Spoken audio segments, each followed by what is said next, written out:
O ganito, dami na oh, sobra-sobra na ito dito. Mga materyales na to.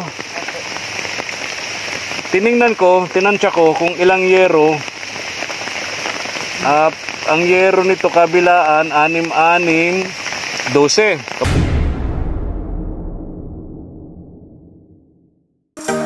Good morning everyone. Isang mapagpalang umaga po mga katuwang.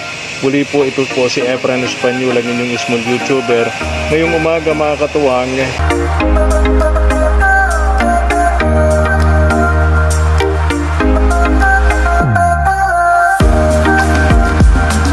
Ngayong kina Ginalyn and Albert. Estimate natin yung bahay nila, kung ilang yero ang mauubos nun para mabubungan yung kabahayan at yung kusina nila. Dun siguro plywood. Paano naman hindi sila nababasa ng ulan tulad nitong mga panahong ganito. Sobrang lakas ng ulan. Dito na naman kami, madulas, paakyat. Dito bumaliktad rin ako. Si Papa P ganun din. Naalala mo yung bumaliktad ka rito? O baka nakakalimutan mo, dahan-dahan lang din. Ako ingat na rito matapos bumaliktad dito. Madulas. Okay lang yung paakyat. Ang problema kapag ka pababa, talagang mangunguyapit ka sa mga damo sa paligid, sa tabi.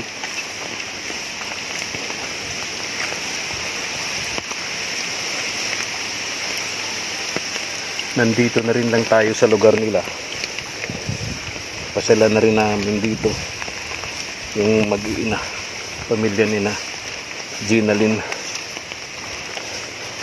Dito kasi sa lugar na to ng Kaburan, bali 3 pamilya po yung beneficiary po natin mga katuwang. Pamilya po ni Kuya Sammy, Jeremy, then pamilya po ni Mayra, yung mag-iina, at itong pamilya po dito ni Ate Ginalyn and Albert. Kaya pag pumupunta po kami sa isa, na-update na rin namin, pinapasyalan na rin namin yung dalawa, at andito na rin para hindi masayang yung panahon, yung oras.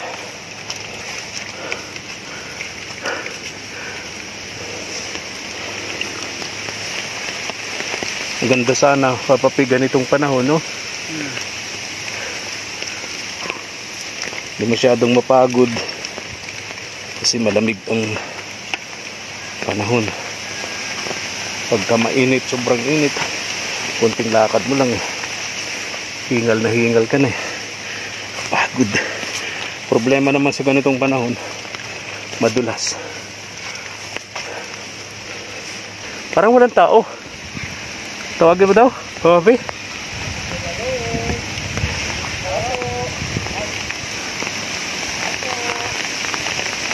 Ayun, may tao.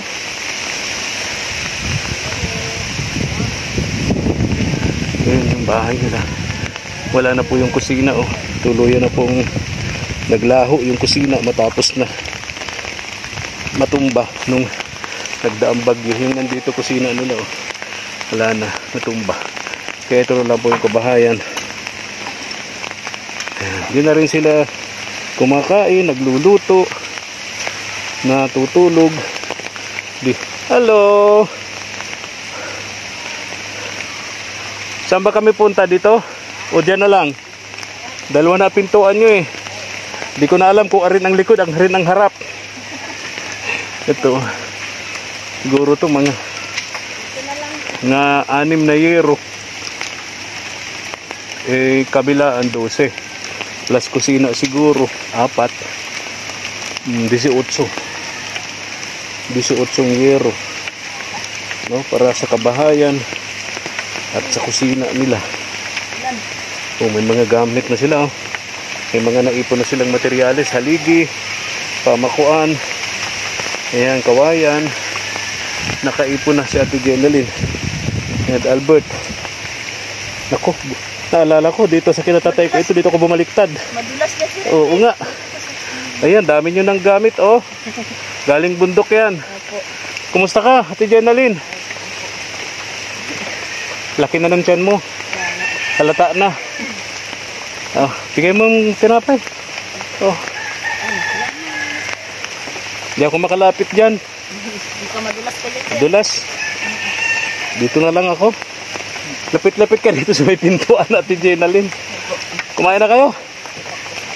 Ha? Nakain. Nakain? O, makikikain na kami. May nagkagat sa akin. Ang kati. Ano yung nagkagat sa akin? Ang kati. May jacket, may kaputi na ako, tumalab pa. Ano yun? Niknik ba yun? Ulan ay. Oo, ang bikitin. Ba't binibingkit mo sa... Jeneline, kumusta na? Asa si Kuya Albert? Nasa ano po? Mag-unan. Ha? Nasa ano? Sa kaburan. Uran. Anong ulam nyo? Sardinas. Oh, very good. At least may sardinas kayo. At least may Yung iba, asin, ang ulam. kaya nga. Oh, kung nakasardinas ka, abay, biyaya ng Diyos yan. Salamat pa rin. Salamatan syempre, oo. Pero alam mo, yung sardinas, kung iginasa mo yan sa gulay, mas okay. Opo. Di ba? Kaya lang maulan. Ulan. Saan ka maghahanap dito? Siyempre sa gubat, ano? Maulan naman. O, kumusta ang kita ni Kuya Albert? Tulad pa rin ng dati. Mahina pa rin sila at maulan. Minsan meron, minsan wala. Maulan ay. Oo. So dito sa kaburan, mga katuwang, dapat adjustable ang tiyan mo rito. Sanay ka dapat sa hirap, sanay ka sa ginhawa. No? Pwedeng meron, pwedeng wala. Dapat masanay ka doon, ano? Saka syempre yung ano, hirap ng pagkakabod, timbang buhay. Di ba? O ganito, dami na oh, sobra-sobra na ito dito. Mga materyales na to. Tiningnan ko, tinansya ko kung ilang yero. Ang yero nito kabilaan, 6-6, 12. Kabahayan, ano? Tapos sa kusina, 4. So 16. Tama? 16 na yero, ano? Tapos plywood na lang siguro, ano? Oo. Plywood, ang importante, di na kayo mauulanan, di kayo malalamigan kasi delikado sa mga bata. So ipapagawa natin ito, hinihintay ko lang yung nagpromise sa atin. Si Kuya Albert ba marunong? Pagpanday? O baka mamaya kung papaano lang naman. Sayang yung materialis na bibili natin. Pagka nahanginan ng electric pan, lipad na yung yero. Kaya naman. Nakita ko yung gawan na bahay katulad nito, oh. Pero yung mga haligi, mas malaki pa yung kasi laki lang ng hita ni Papa P. Madalian lang eh. Madalian. Sayang hindi ko nakausap si Kuya Albert. Sa tulong ng mga katuwang natin abroad, bibili kami ng yero at plywood. Kay Albert na lang, ano? Meron naman siya. Wala yata akong kilalang, wala, nagtanong-tanong ako dyan, wala daw karpintero dito. Meron naman siya yung kasamahan niya sa Marunong? Oo, kasi gusto ko si Kuya Sammy. Ang problema, hindi nga kayo po pwede. Kasi tingnan mo yung pagkagawa ng bahay niya, siya lang ang gumawa, no? May katulong lang siya. Okay naman, di ba? Kaya lang syempre, hindi nga po pwede. Alam na natin ang dahilan. May mabigat na dahilan. May bigas kayo? 1 kilo. Tingnan ko rito. Yung sobra sa panggasolina natin, Papa P. Ito, yan mo to. Ate Jeneline, hati tayo ng panggasolina. Ayan. Salamat Okay, matada sa akin to 50. Oh, okay na to Papa P, ano? Okay. Oo. Sir Prin. Oo. Salamat daw. Salamat. Mm-mm. Alin nga yung inaanak namin to, anong dalawa? Yung bunso. Si Kapitan, tsaka ito si Sana All. Yung dalawa. Mabili kayo ng bigas ha. Opo. Tiningnan lang namin kayo rito and then ma-estimate ko yung bahay ninyo kung ilang yero ang po pwede. Ano? So kapag dumating na yung promise sa akin, pupunta ako rito sa magandang panahon. Ano? Para magawa natin tong bahay nyo. Kumpleto naman na kayo ng gamit dito. Ano? Sobra-sobra na yan. Sobra-sobra na to. Yung mga haligi, talagang haligi na to. Malalaki na yan. Malalaking haligi, hindi na kasing laki ng hita ni Papa P. Ha? O, babay na. Alis na kami. Bye-bye. Sana makabalik kami ni Papa P bago ang Pasko. Ate Jenaline, para kahit papaano may madala kami rito sa inyong pang Noche Buena nyo. May pagharap-harapan kayo sa pagkainan ninyo sa Pasko, Noche Buena, no? So, paano ulis na kami, ha? Ingat kayo, sir. Okay. Salamat. Tayo na, Papa P. Maulan. Oo. Oo nga, madulas. Gandaan. Baliktad na nga ako. Tingnan mo yung likod ko. Tingnan mo yung likod ko. Ano? Daming loose. Madulas. Katatawa ko kasi kay Papa P. Katatawa ko sa kanya kasi nga halos gumapang na ito sa pababa. Saan? Ayun. Oo, punta kami kina Jeremy dun sa anak mo. Madulas. Tawa akong tawa rito kay Papa P at parang gusto nang gumapang. Sa katatawa ko, ako yung nadulas. Tuloy na dulas. Oo. Alis na kami. Ingat, sir. Okay. Salamat. Tiningnan ko lang, in-estimate ko lang yung bahay nyo. Ito mo na yung kahoy. Oo, napakalakas ng ulan. So, ang bibili na lang, yero, pako sa yero, pako dito sa mga kahoy, saka doon sa pandingding. Yung tawag dito, plywood or yung isa, yung matibay-tibay sa plywood. Hardiplex, oo. Alis na kami? Bye-bye na, bye-bye. Bye-bye. Lamig ng panahon, mga anak ka. Wala bang jacket mga anak mo? Mayroon po. Oo, suotan mo ng jacket at napakalamig ng panahon. Lakas ng ulan. Alis na kami. Dito ako nadulas, oh. Dito ako nadulas. Ayan.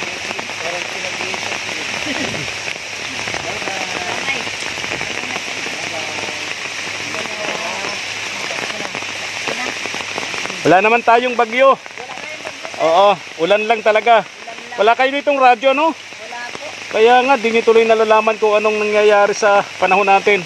Yan mo, kapag kami medyo nagkaroon ng sobra-sobra sa aming revenue, ibili kami dito ng transistor radio, yung solar radio, para nakakapakinig kayo ng balita sa panahon.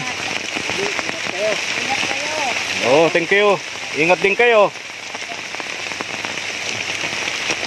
Oh. Kaya nga, dulas nga.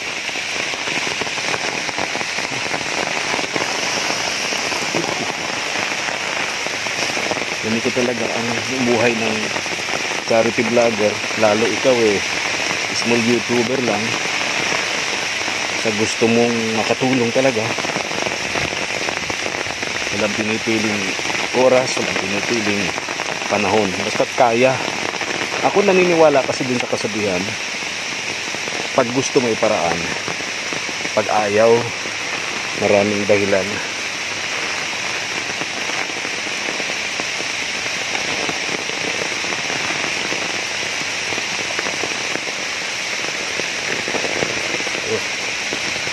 Pababa nito.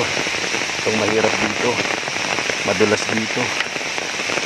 Una ka na, Papa P.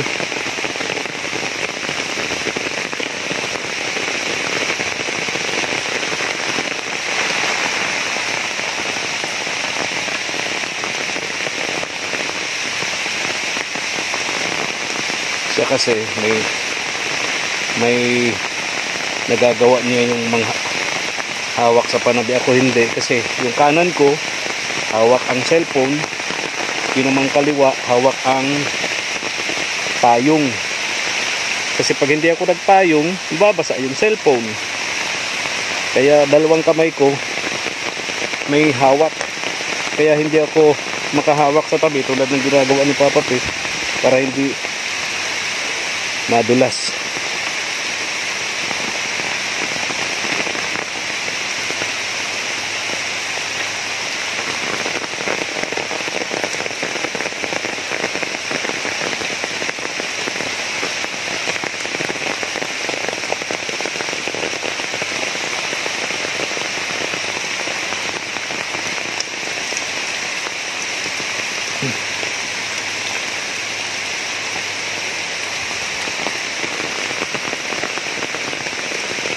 Iniisip nga namin mga katuwang yung plano naming food feeding and Christmas party ng mga bata doon sa isla Pinapagian na nasa 200 na bata po ang naghihintay sa amin sa petsa 20 po ng Disyembre. Ang problema po namin, una, kulang pa po yung aming mga dadalhin doon. Pero nakapamili na po si Nakaagapay Mark and Giselle ng mga laruan ng bata. Problema na lang po namin yung pagkain po ng nasa 200 ng mga bata doon sa isla. Then yung iba pang gastusin. Pero konti naman na lang, no? Doon na lang kayo magluluto ng pansit o spaghetti sa mga bata sa isla. Tinapay, juice, and kung ano pa pwede yung sa mga bata. Tapos yung arkila sa bangka, pang arkila po ng bangka. Yung pagkain po namin, magbabao na lamang po kami ng kanin, tapos gulay. Doon na lang kami kakain sa isla, kasama namin sa Team Katuwang at Team Kaagapay. Pray po namin mga katuwang, sana pray nyo rin kami na sa 20 po ng Disyembre hindi po malakas yung ulan at sana katamtaman lang po ang alon sa dagat para matuloy po kami doon sa isla. Kasi pag ganitong mga panahon, malakas po ang alon, malalaki po ang alon sa dagat. Yung malalaking bangka, mahal po ang arkila, kaya kailangan po namin malaking bangka. Medyo mahal naman ang arkila doon kasi pag matataas po ang alon, dapat malaki-laking bangka. Kaya yun po ang pinaghahandaan namin. Salamat nga pala, nagpaunang bigay po sa amin Nakaagapay JM and Giselle, yung mag-asawa ni Ma'am Cora and Sir Ernesto, Melbourne, Australia. Binili na po nila ng mga laruan ng bata. At mega love shout out din po kay Ma'am D of USA.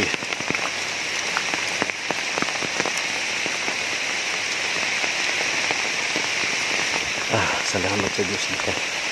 Baba din ang maayos, hindi kami dulas.